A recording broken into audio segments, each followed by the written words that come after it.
Завещание. Покаянием, терпением и смирением спасайте души ваши. Покаянием, потому что мы постоянно согрешаем. Терпением, ибо сказано: претерпевый до конца, то и спасен будет. И смирением, ибо смиренным дает Бог благодать.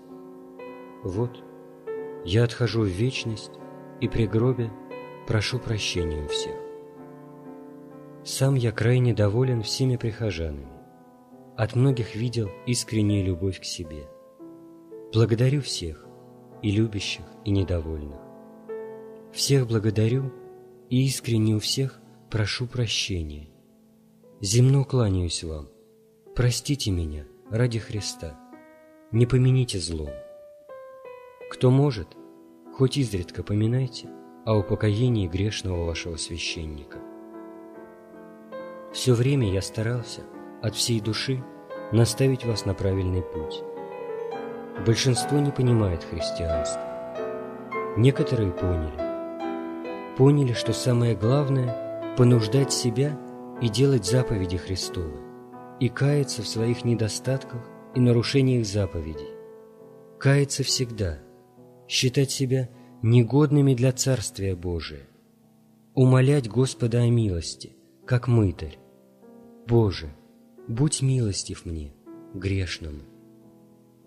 Вот мой завет умирающего. Кайтесь, считайте себя как мытарь грешниками, умоляйте о милости Божией и жалейте друг друга. А кто из вас обидел меня? Кто ненавидел, были такие, праведно или ложно, да простит вам всем Господь. От искреннего сердца прошу, чтобы Господь всех вас простил и вразумил, и привел ко спасению. Благословение Божие да будет со всеми вами вовеки.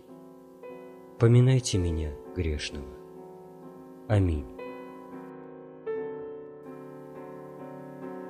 Очень прошу всех родных и близких твердо держаться православной христианской веры и прилагать до смерти все усилия к спасению души через исполнение евангельских заповедей. В течение моей жизни я находил утешение в самых тяжких обстоятельствах и искушениях лютых, в вере в Господа Иисуса Христа и в молитве. Прошу жалеть и любить друг друга, помогать взаимно в материальной и духовной нужде. Где мир и любовь, там Бог, там радость и спасение, а вражда и зависть от дьявола. Спасайтесь. Игумен Никон. 13 августа 1963 года.